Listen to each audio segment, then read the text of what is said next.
퇴근길 시사 맛집 신장식의 신장개혁 첫 번째 인터뷰는요. 오늘 오전 여의도 국회에서 대선 공약 발표 기자회견을 하셨습니다.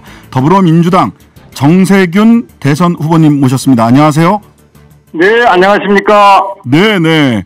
지금은 어디 계십니까? 어디 대전 충청 쪽에 가 계시나요? 네, 충남 아산시에 있습니다. 역시 첫 경선지라서 다들 요즘 웬만한 분들은 전화 연결하면 다 대전이나 충청 쪽에 가 계시더라고요.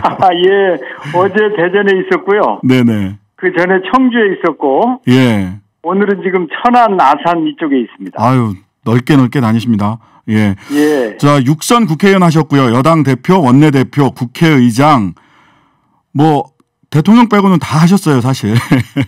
내각에서는 산자부 장관, 총리, 쌍용그룹 평사원으로 입사해서 상무이사로 퇴직하셨습니다. 실물경제도 그래서 잘 아시는데요. 자, 나 정세균은 이런 사람이다. 한마디로 탑 오브 마인드라고 합니다. 딱 정세균 하면 떠오를 수 있는 딱 한마디 단어가 있다면 말씀해 주시죠. 경제 전문가다. 경제 전문가다. 네네네. 네, 오늘 유승민 후보도 출마 선언하면서 경제는 유승민 뭐 이런 말씀을 하셨더라고요.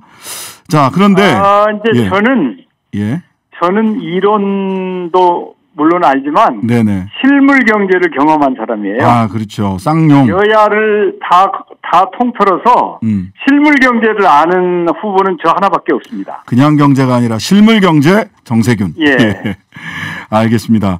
이렇게 훌륭한 스펙 갖고 계신데 좀 외람되지만 사실은 여론조사 결과 지지율이 크게 높지는 않거든요. 이거 어떻게 극복에 대한 전략 어떤 게 있을까요? 예, 뭐 저는 전혀 쫄지 않습니다. 아, 네네. 이제 앞서 먼저 출발하신 분들이 선점을 하고 있기 때문에 비집고 들어가기가 좀 쉽지가 않네요. 아, 어깨 싸움을 제대로 하셔야 되겠는데요. 예, 그렇지만은 지금 이제 그 다음 달 초부터 충청권에서부터 그 경선이 본격적으로 시작되지 않습니까? 그렇습니다. 아마 그 경선을 통해서 변화의 바람이 불기 시작할 것이다. 그리고 제가 공약이 양적으로도 그렇고 질적으로도 그렇고 가장 앞서 있다고 저는 자부를 하고 있어요. 그러지 않아도 저희 작가님들이 이거 쓰는데 제가 정세균 후보님은 공약을 들여다봐야 된다. 공약을 주로 이야기할 수 있게 해보자. 이렇게 말씀을 드렸어요.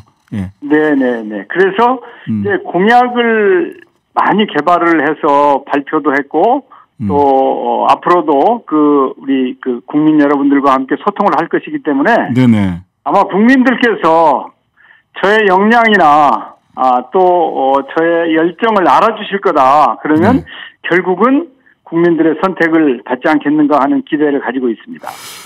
오늘 교육 공약 발표하셨는데 개혁 시리즈 중에서 교육부 없는 교육개혁, 그다음에 초중고교 학제 444 이거 발표를 하셨어요. 근데 이제 교육부를 없애자 하셨는데 이거 인재혁신부를 만들겠다 했는데 교육부랑 인재혁신부랑 뭐가 다른 겁니까? 예, 지금 이제 국가교육위원회법이 통과가 됐거든요. 네. 그래서 고등교육에 대해서는 국가교육위원회를 중심으로 해가지고 앞으로 담당이 될 거예요. 네. 그래서 지금까지는 교육부가 초중등교육과 고등교육을 다 관장을 해왔는데 이제는 국가교육위원회가 만들어졌기 때문에 교육부의 역할이 줄어들 수밖에 없죠. 그래서 그 대신 4차 산업혁명 시대에 우리가 인재를 육성하는 것이 매우 중요하고 하기 때문에 고등교육뿐만 아니라 평생교육 등 그리고 또 노동부에서 그 인재 육성을 하기 위한 다양한 노력들을 하고 있거든요. 그래서 미래를 위한 특히 4차 산업혁명 시대를 대비하기 위한 인재를 육성하는 것을 중점적으로 하기 위해서 인재혁신부를 두는 게 좋겠다. 대한민국의 미래 경쟁력은 과거에도 그랬지만 사람으로부터 나온다. 그런데 그 사람을 그냥 숫자만 있는 것이 아니고 제대로 역량을 갖춘 사람을 키우는 것이 대한민국의 미래 경쟁력이 매우 중요하다. 그런 차원에서 인재혁신부를 두겠다. 그러니까 교육부하고는 다른 것이죠. 그 대신 이제 초중등 교육은 지방의 교육청이 담당하는 것으로 이렇게 생각을 하고 있습니다. 아, 초중등 교육은 교육청, 지방교육청이 다 있으니까 우리 주민들이 직선으로 선출하는 교육감님 있는 교육청이 있으니까 그쪽에서 담당을 한다. 그렇습니다. 예, 그다음에 그리고 고등교육은 교육위원회. 예, 국가교육위원회에서 담당. 예, 국가교육위원회. 그다음에 네. 전체적으로 우리나라에 그러면은 인재를 양성하고 혁신하는 과제는 인재혁신부에서 이렇게 나누어서 담당을 한다 이런 말씀이시네요. 자, 그런 그 공약도 눈에 들어오고요. 그 다음에 하나는 저는 이거는 이게 가능해? 이거 굉장히 반발이 많을 것 같은데라고 생각했던 공약이 뭐냐면 대기업과 공무원의 3년간 임금을 동결한다 이런 공약도 내셨죠. 네네네 그렇습니다. 이거 감당 가능하십니까? 아 그것은 정부가 그냥 명령해서 하는 게 아닙니다. 네, 그러면 어떻게 해야 되죠? 원래 임금을 결정하는 것은 노사가 결정하는 거 아닙니까? 그렇죠. 예, 그렇기 때문에 지금 양극화가 너무 심해요. 네, 맞습니다. 대기업의 경우에는 굉장히 높은 임금인가 하면은 계열 기업이나 중소기업이나 중견기업은 뭐 굉장히 어렵거든요. 네. 그래서 사회적인 대타협이 필요하다. 다시 말해서 국민 모두가 이렇게 임금 격차가 심해서는 안 되겠다라고 하는 공감대가 만들어진다면 노사정 대타협을 통해서 이제 대기업의 경우에는 임금 인상이나 배당 같은 것을 좀 자제를 하고 중소기업이나 중견기업의 경우에는 좀 인상률을 높여서 그 격차를 줄이는 노력이 필요한데 그것은 무슨 뭐 대통령이 명령하거나 일방적으로 법으로 되는 일은 아니고 그런 공감대를 만들기 위해서 사회적인 대타협을 통해서 그런 것을 달성하겠다라고 하는 의지의 표현입니다. 그러니까 그 핵심은 사회적 대타협이네요. 사회적 대타협이고 양극화 해소를 위해서 하후상박 흔히 그렇게들 얘기를 하죠. 좀 임금 높은 사람들은 임금을 동결하거나 적게 인상하고 임금이 낮은 사람들은 더 올릴 수 있도록 하자라고 하는 이런 말씀이시네요. 제가 IMF 외환위기 때 그 노사정위원회에서 간사위원 겸 상무위원장을 하면서 그러셨죠. 사회적 대타협을 제가 직접 견인을 했습니다. 그리고 또 지난번에 총리를 할 때는 모교 대화라고 하는 것을 통해서 노사정 대화도 하고 했거든요. 그래서 저는 사회적 대타협을 성공시킨 경험도 있고 또 많은 분들과 소통하는 데 있어서는 제가 소통에 재주가 있다는 자부심이 있습니다. 그래서 그런 소통을 통해서 공감대를 만들고 우리가 꼭 필요한 그런 과제들을 성취시키겠다 하는 강력한 의지를 가지고 있습니다. 사회적 대타협을 매우 강력하게 추진하겠다라고 하는 의지신데 그리고 해봤다 본인은 그런 역할. 저는 경험도 있고 실적이 있습니다. 근데 또 여기에 5급 행정고시 폐지하겠다 이런 공약까지 나오면서 사실은 국민들이 보기에는 대기업 공무원 3년간 임금 동결, 5급 행정고시 폐지 뭐 이러면서 평소에 좀 부드럽게 봤던 우리 정세균 후보님의 평소의 이미지와는 달리 굉장히 센 공약들을 내는 거 아니냐. 이거 어떻게 민간 기업들까지 어떻게 하려고 하지? 하는 그런 질문을 던지는 국민들도 계신 것 같아요. 그래서 이제 민간 기업의 경우에는 정부가 명령하는 것이 아니고 직접 나서서 사회적 대타협을 하겠다고 하는 것이고요. 공직사회가 개혁이 되지 않으면 그러면은 우리 혁신이 잘 이루어지기 어려워요. 공직사회에서 혁신을 해야 되는데 그 혁신을 통해서 이제 규제도 좀 풀어야 되겠고 또 공직사회가 좀 더 효율적으로 작동을 해야 되겠는데 그러기 위해서는 옛날부터 우리가 가지고 있던 공무원 임용제도 이런 것들을 개혁하지 않으면 안 되겠다고 하는 것이 제가 장관과 총리를 하면서 느낀 것이기 때문에 그런 것을 토대로 해서 고시제도 폐지를 하고 또 이 검사 임용이나 여러 가지 전반적으로 공직을 다루는 데 있어서 일대 개혁이 필요하다. 그런 차원에서 제가 개혁안을 제시를 했습니다. 9급부터 전부 다 공무원들은 전부 다 9급부터 쭉 시작을 한다. 이제 9급 또 7급이 있지 않습니까? 예, 9급, 7급 있죠. 예. 그렇지만 5급은 9급하고 5급 차이는 굉장히 멀지 않습니까? 멉니다. 진짜 나이 차이만. 그런데 사실은 제가 이 공직자들하고 같이 일을 해보면 7급하고 5급하고 그렇게 현저한 차이가 있지 않습니다. 큰 차이 없다. 실제로는. 그렇기 때문에 저는 이렇게 순차적으로 교육시키고 경험을 쌓게 하고 키워서 역량을 잘 발휘하도록 하는 것이 오히려 더 지혜롭다. 그리고 그게 공직사회를 혁신하는데 꼭 필요하다는 판단을 한 것입니다. 네. 자, 실물경제 전문가시니까요. 실물경제는 정세균 아까 이런 말씀 주셨는데 오늘 금리가 0.25% 올랐죠. 근데 이제 금리가 오르면 당장 서민들은 와 이거 그러면은 금리 올라서 집값이 잡히는 거야 올라가는 거야. 지금 내가 대출 받은 거 이게 부담이 점점 더 금리가 계속 올라가서 부담이 점점 더 커지는 거 아니야? 이런 걱정을 하면서 결과적으로는 금리 인상을 놓고도 내 집 마련과 관련된 걱정을 하게 됩니다. 우리 정 후보님께서는 280만 호 공급 폭탄 그래서 2017년 수준으로 집값 돌리겠다 그러셨는데 그렇습니다. 왜 280만 호입니까 일단? 현재 수요와 공급 사이에 큰 갭이 있어요. 그리고 수도권의 주택 보급률이 서울 같은 경우에는 97% 그리고 경기와 인천은 100%가 채 안 됩니다.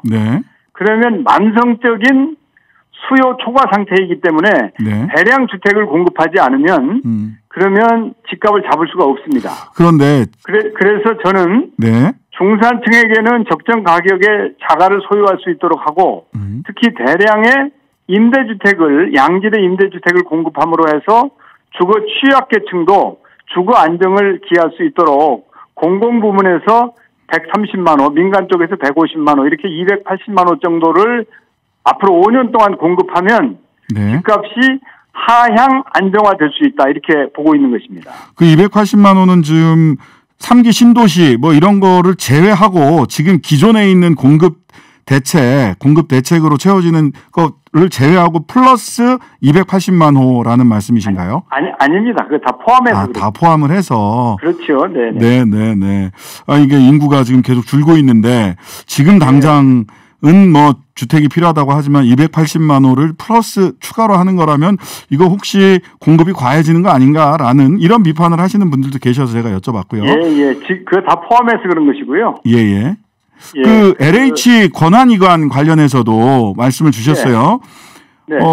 국무총리로 계실 때 LH 사태 사실 참 우리 정 후보님으로서도 참 마음 아프고 뭐 이런 사태였고 굉장히 심각하게 받아들이셨을 텐데 이와 관련해서 지금 LH 권한이관 어떻게 해야 된다는 건가요?